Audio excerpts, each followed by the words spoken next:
So, good afternoon. It's December 11th, 2023. Yes, I said good afternoon. So, welcome to a special edition of Coffee and Donuts.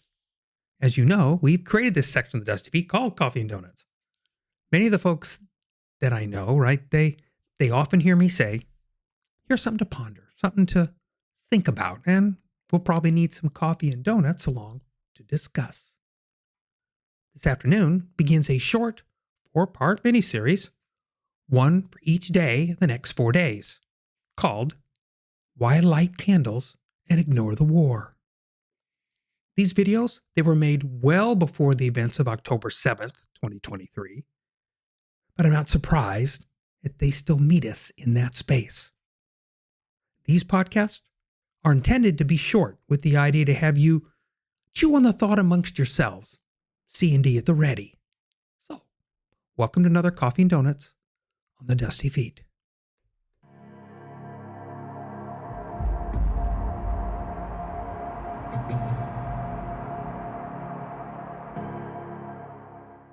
And before we forget, if you find these kinds of podcasts useful, then you click that subscribe button. The reminders, they just help you. But also, if you think these might be useful to others, that's when you click the like button, because that is the way that YouTube chooses to share these to more people if they wish. So, why light candles and ignore the war? Part 1. So I love, at times, deferring my time to another, especially teachers like Rabbi David Foreman. Like I said, this is a 4-part series, so give the rabbi time to speak. Then I'm going to toss out a few thoughts to consider.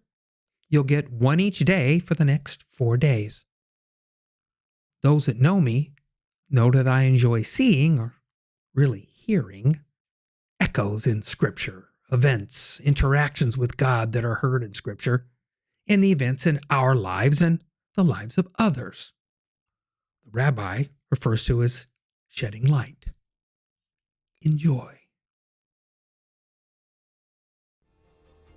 Hi, it's Rabbi David Foreman here. Hanukkah is upon us. Wonderful and joyous holiday. There's lots of presents, and there's candles and dreidels and latkes and all of those things. But frankly, it's a difficult holiday for me to talk to you about, because if you've been around the block here with us at AlephBeta, you know that I really like to discuss the ideas that emerge organically from Jewish text. And of course, the problem with Hanukkah is it's the only real holiday on our calendar that doesn't come with a nice ready-made text to go along with it.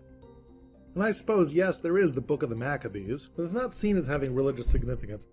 We looked to it for some historical details, but it was never canonized as part of the Bible. So how do we approach it? So I want to suggest to you that there may actually be a text that sheds a surprising kind of light upon Hanukkah. It's sort of a hidden text. It's not one that we usually associate with Hanukkah, but it's there right in front of our eyes, and I want to get to that with you. But first, a couple other questions to sort of set the stage here. In one of the Hanukkah videos that we released last year, I talked a little bit about the miracle of the lights and the miracle of the war. And the challenge is this. I mean, if I was on the ritual committee coming up with ways that we should celebrate Hanukkah, I would say, look, which miracle was more significant? I mean, the war was hugely significant. It changed the face of Jewish history. Lights weren't that significant. They didn't have enough pure oil. They only had enough for one night. It was going to take them 8 days to produce more. So they lit the menorah, and miraculously the light continued to burn until they were able to produce more pure oil. Okay, and if the light hadn't continued to burn?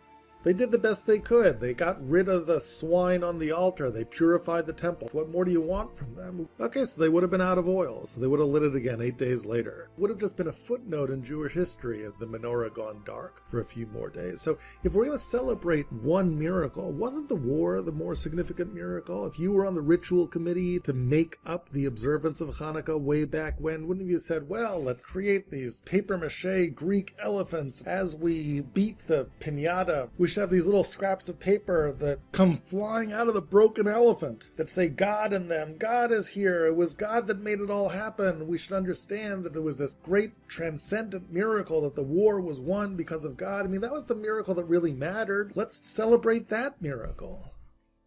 Why the oil? Why the lights? Why do we celebrate the unnecessary miracle? And finally, here's one last question to consider. What is the great historical event that we're really celebrating here on Hanukkah? Right, we all know the answer to that. We're celebrating the great victory of the Maccabees over the terrible evil forces of Antiochus. That's kind of the narrative that we grow up with as kids. It's all very shiny and wonderful. But the actual history is not so wonderful and shiny. First of all, while it's convenient to point to Antiochus as the villain, in reality the villain wasn't only him, but members of our own countrymen, who were Hellenists, who had assimilated Greek ideals. They were as much a part of the problem as Antiochus was. The victory was as much against them as against anyone else. Moreover, even the victory against Antiochus, while it was a brief, bright, shining spot in Jewish history, became much more clouded in the ensuing generations of the descendants of the Maccabees. First of all, after that victory, it's not like the Jews enjoyed complete and total independence from those around them. Rulers from the Hashmonaic family have to wheel and deal with Antiochus's sons, submit to taxation from them, have to make bargains with the Roman Empire. Bargains that eventually collapse, with Rome after time coming in and making Judea a client state. Eventually they install Herod, who makes it his business to completely wipe out all remnants of the Hashmonaic dynasty, tries to destroy all male heirs to the throne. So it's not so glorious what happens next. And the moral character of these rulers from the Hashmonaic dynasty, Mattatyahu, Yochanan, the leaders of the revolt against Antiochus, they were noble and wonderful men. But later generations, even the very next generation, Shimon, one of the brothers of Yehuda Maccabee, takes over. Shimon gets murdered by his son-in-law. His kids are assassinated too. Luckily, one of his sons, Yochanan Hyrcanus, he wasn't at the banquet where the murders took place. And he takes over leadership. He becomes both the high priest and the political leader of the people. But the Prussian and the Pharisees weren't so crazy about him having both of these offices, so when he died, he decided to split them between his wife, who would take over political leadership, and his son Aristobulus, who would take over the high priesthood, except Aristobulus didn't like that idea. So he threw his mother into prison where she starved to death, and he imprisons 3 of his rival brothers, and he takes over political leadership too. These are very dark times. Yes, it's true. Judea wins its independence nominally with the victory of the Maccabees. Yes, it's true. The temple is purified. This is a momentary bright spot in the history of the Jewish people, but for a very short flicker of time. And I think this may come back to the question of celebrating the war and celebrating the oil. The legacy of the war, as history would determine it, was very mixed. How much independence do we really get? What were the long-term effects? But the miracle of the oil, something happened there that the sages who instituted Hanukkah wanted us to focus on. That little unnecessary miracle, maybe its seeming triviality, is what the sages wanted us to commemorate so joyously. I want to take another closer look at this miracle with you. And to do that, I want to look at that hidden text that I started talking to you about. Let's come back and explore that in our next video. So there's a few things there. There were more than I anticipated. A couple jumped out at me, though. One, I was impressed with the rabbi's candid look at these related events in history, even the not-so-good parts. That's going to continue. Yet, also, I heard something else as well. And I do think we all learned something in that going forward. But second, the events, the war part, it brought about a change for a period of time. I agree. And yet, maybe if we reflect a bit closer, it directly, albeit unknowingly, they influenced the events that would unfold around the time of the Messiah. Those folks, the ones that followed after, the Hasmoneans, Herod, they had to be in place for those biblical events to unfold. Did you catch that part about Herod killing off all the heirs to the throne? Any threat to his position? Seems an event seeking to find a child 2 years old and under, that fits that as well.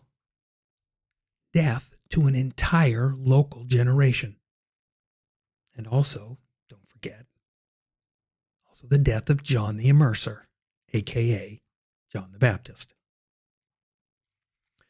Was it possible to have seen that back then? I would use the word impossible. But we have an echo there, a light shed there. Looking back,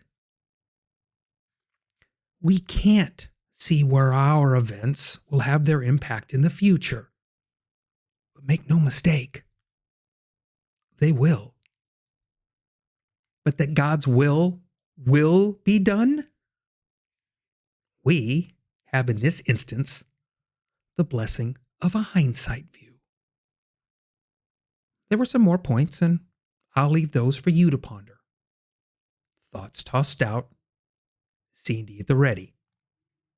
Hanukkah, a festival that most misunderstand, for a multitude of reasons, I suspect. Yet, maybe the possible intent of it? Maybe it's something to think about. So, tomorrow, we're going to peek into part 2. I think it's going to give some more stuff to ponder. But thanks with us tonight, or this afternoon, shall I say, this afternoon, with Coffee and Donuts on the Dusty Feet.